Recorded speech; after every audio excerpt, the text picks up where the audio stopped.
Olá pessoal, voltei aqui para conversar um pouco com vocês sobre Ramsés, o Filho da Luz, de Christian Jacques. Na verdade, 5 livros, né? O Filho da Luz, O Templo de Milhões de Anos, a Batalha de Kadesh, A Dama de Abu Simbel e Sob a Cássia do Ocidente. E aí eu vou falar um pouco sobre cada um deles, mas vou começar falando no geral sobre essa história. O Ramsés é um romance histórico que conta a trajetória do faraó Ramsés II, que foi um dos grandes faraós do Egito. Christian Jacques, né, que é o escritor, ele é um egiptólogo muito respeitado, muito conceituado, de grande profundidade de conhecimento sobre o Egito. E o que é interessante nesse livro é que você, né, nessa série de livros, é que você entra com profundidade no que era essa sociedade egípcia, nos seus valores, nos seus ritos, no seu cotidiano, e você passa a conhecer o dia a dia dessas pessoas, né? Não só os conceitos, as ideias que norteavam, né, a sua vivência. Então, através dessa história, você vai conhecer profundamente a história desse povo.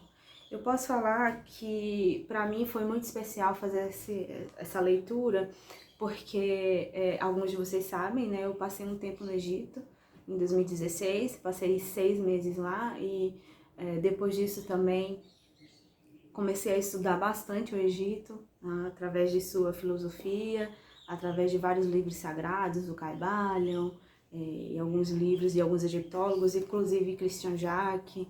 E quanto mais eu me aprofundo nessa tradição da humanidade, né, nesse povo, em sua cultura, em seus valores, mais eu me sinto realmente encantada e percebo o quanto que nós temos a aprender com essa civilização.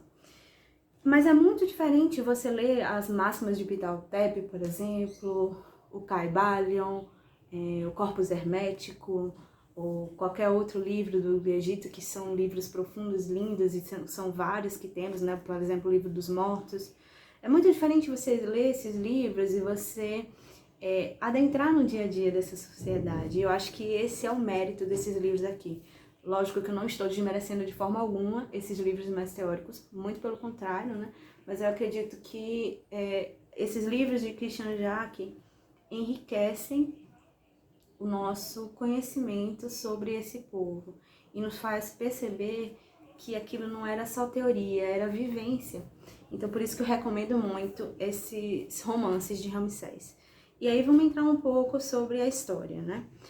Ramsés, o Filho da Luz, vai contar sobre como um menino, uma criança que era filho de um faraó, mas que ao mesmo tempo nem foi educado propriamente com ele, porque os egípcios eles não educavam seus filhos, os seus filhos eram educados por preceptores, então ele nem tinha tanto contato assim com o pai, mas como que um menino, né, ele, filho de um faraó, vai conhecendo a si mesmo, vai encontrando a sua identidade. E isso que é muito bonito nessa história, né, no Filho da Luz, e faz com que muitos de nós coloque esse como o livro favorito da série, porque é uma jornada de encontro com seu coração, consigo mesmo. E ao mesmo tempo também de muita luta interna, porque o Ramsés aqui, ele vai aos poucos se lapidando, abrindo mão de coisas que ele percebia que não traziam realização, e ao mesmo tempo encontrando aquilo que trazia felicidade para ele, que trazia uma real identidade, e ele vai testando e vai se superando, e é uma trajetória muito bonita, que a gente vai se apaixonando também, se enamorando desse que vai ser um dos grandes faraós do Egito. E aí, no segundo livro, a gente entra, né, o Templo de Milhões de Anos, a gente vai entrar no primeiro ano de reinado do Ramsés. E o que a gente faz, né, quando a gente conquista algo que para nós era muito valioso e muito profundo? A gente descansa, Parece que a jornada terminou, parece que a guerra terminou, parece que já chegamos no máximo da nossa vida. Não é o que acontece no Templo de Milhões de Anos. Aqui, Ramsés chega ao seu auge, chega a ser faraó. É aqui que começam as batalhas, é aqui que começa as disputas contra os seus inimigos, contra pessoas que não queriam seu bem nem o bem do Egito. E aqui é importante a gente fazer uma pausa para entender que esse momento histórico do Egito era um momento de apogeu. O Egito, por ter sido uma civilização que durou muitos mil anos, né? Imagina, o Brasil tem pouco mais do que 500 anos de história, o Egito sobreviveu a uns 7.000 anos de história e deixou um legado muito grande para a sociedade. Então imagina que uma sociedade assim, ela teve muitos momentos de apogeu e muitos momentos de declínio. E quando a gente está falando do reinado de Ramsés, a gente está falando de um momento de muito apogeu, em que o Egito era muito rico, em que as coisas, a agricultura dava certo, tudo dava certo, as pessoas tinham um grau de realização muito grande, os valores, né? Isso é que é importante para a gente medir o apogeu. Os valores eram vividos com profundidade, então existia uma valorização muito grande da justiça, da sabedoria, dos mitos, da vida mística, da religião. E tudo isso era muito vivido nesse momento histórico. Mas isso não significa dizer que 100% da sociedade valorizava isso. Não, na verdade não existe isso, né? Senão a gente entraria numa utopia. Toda civilização, todo momento histórico, inclusive na nossa própria vida individual, quando a gente está num momento muito bom na nossa vida, sempre tem alguma coisa ali que não está 100%, né? Que poderia melhorar, sempre tem alguns fatores que não estão no seu auge. Então isso faz parte da própria natureza, né? Do próprio ciclo da vida, e isso não é diferente no Egito. Então sim, mesmo no momento de apogeu, mesmo no momento em que um grande sábio e um ser humano que buscava muita justiça estava como faraó, estava governando o Egito, existiam pessoas que não queriam que ele estivesse lá, pessoas que não concordavam com o seu governo. Existiam sim inimigos e adversários, né? E ao mesmo tempo também a gente tem que ver que é um romance histórico, então óbvio que o Christian Jacques vai fazer aqui um uso de vários artifícios para contar uma história. Então, nesse livro, Templo de Milhões de Anos, Ramsés vai enfrentar os seus primeiros anos de reinado e os momentos em que ele vai precisar mostrar o seu valor como faraó para que o seu reinado se consolide, para que as pessoas acreditem que ele pode sim trazer justiça e ele pode sim viver de acordo com os valores dessa civilização. Aqui no terceiro livro, A Batalha de Kadesh, a gente vai falar dessa batalha histórica de Kadesh, né? Que é uma batalha que é bem retratada em vários templos no Egito e que se diz, né, que o Ramsés ele realmente fez um verdadeiro milagre ao vencer essa batalha contra os hititas, porque ele estava em bem menor número, os hititas usaram muito de artimanhas para ganhar essa batalha, para tentar ganhar essa batalha, mas se diz que o Ramsés ele estava muito inspirado nesse dia e junto com seus leões estava lá à frente do seu exército e conseguiu conduzir o seu exército a uma batalha, mas não sem muito esforço e não sem também ter que abrir mão de algumas coisas. Então ele, nesse livro aqui, ele vai ter que usar muito da diplomacia também para continuar, não só como faraó, mas mantendo também a hegemonia do Egito. Nesse livro aqui, que é o quarto, A Dama de Abu Simbel, a gente vai conhecer a história do momento em que o Ramsés começa a construir o templo em homenagem não só à deusa Hathor, que é uma deusa do Egito que inspirava muito Ramsés, mas também em homenagem à sua esposa, né, a Nefertari.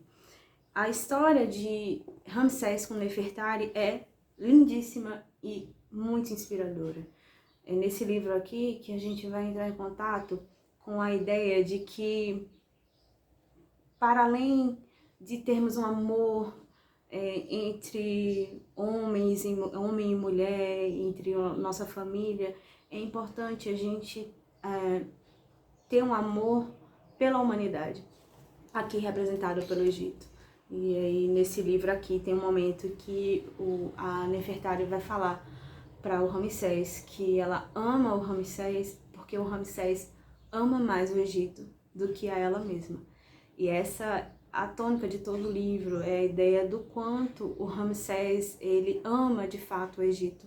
E aqui o Egito a gente pode ver como a humanidade, no sentido de que ele supera a si mesmo para que o Egito prospere, ele abre mão de caprichos dele mesmo para que as pessoas no Egito sejam felizes, para que a tradição egípcia continue.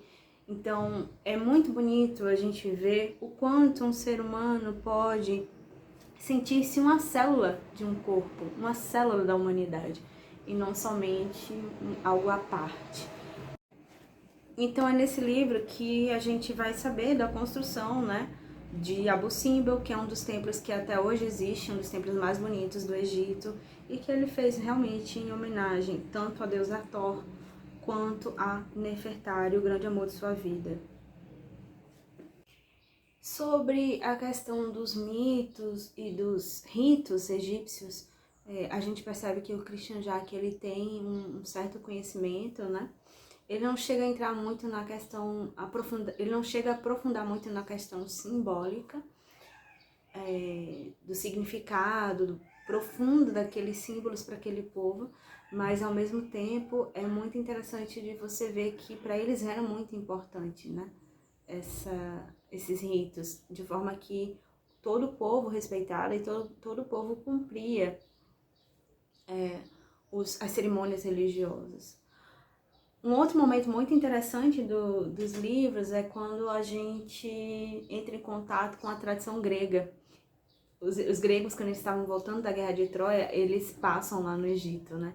E o Christian Jacques, ele vai fazer digamos que ele vai se inspirar nessa passagem e vai criar aí um certo romance, uma certa história, prolongar mais essa história dessa passagem dos gregos pelo Egito, de maneira que a gente vê o contraste muito grande entre essas duas grandes tradições da humanidade. E fica muito claro, né, que os gregos, muito profundos, berço da filosofia, têm uma visão muito mais racional da vida, enquanto que os egípcios são muito mais intuitivos, muito mais místicos, acreditam muito mais com o coração nos mistérios da vida, nas leis.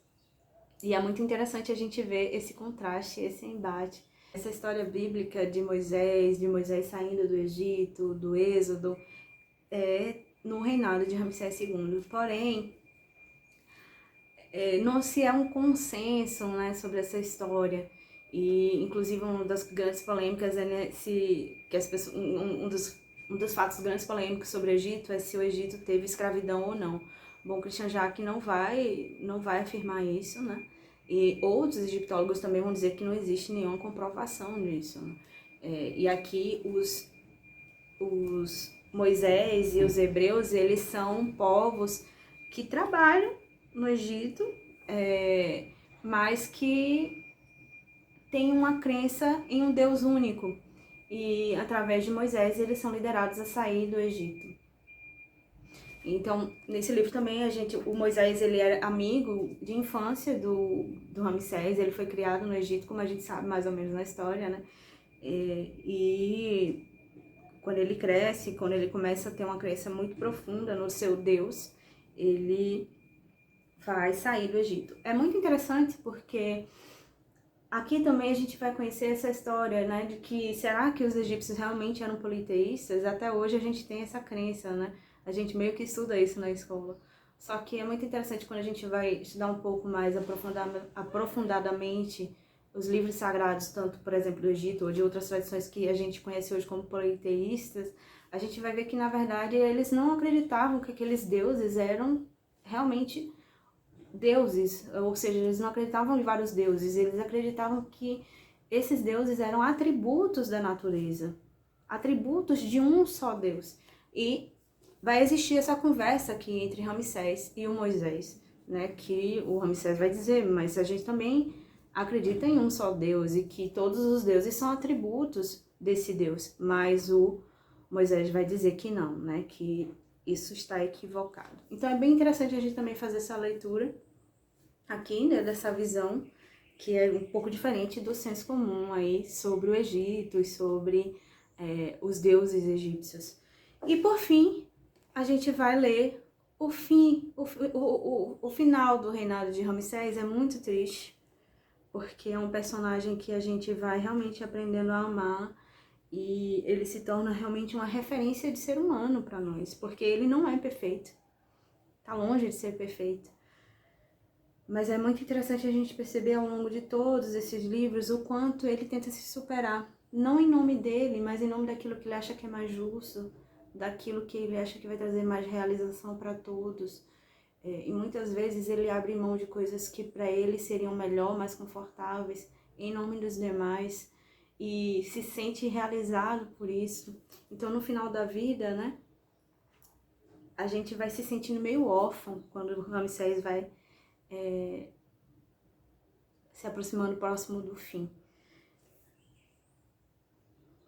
Eu acho que são livros muito inspiradores, principalmente para o momento que nós estamos vivendo, que não temos tanta referência de pessoas que são assim tão altruístas, pessoas que não são perfeitas, mas que buscam dar o seu melhor, buscam ser melhores. Então eu acho que realmente são livros que valem a pena.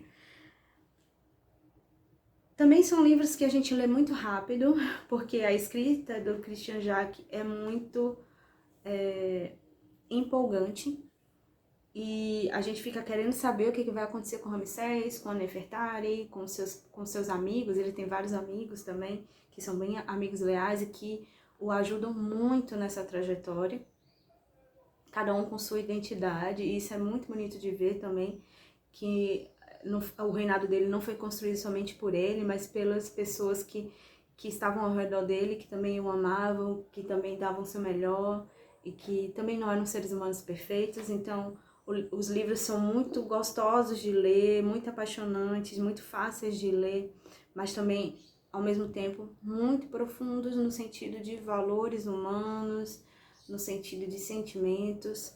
Então, realmente recomendo muito essa série de livros. E se você ficou interessado, você quer comentar algo, quer acrescentar ou ficou com alguma dúvida, por favor, fique muito à vontade para comentar.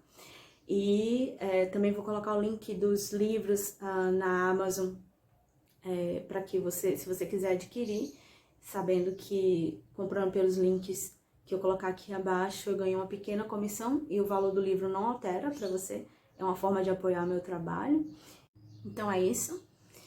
Um beijo grande e até os próximos vídeos.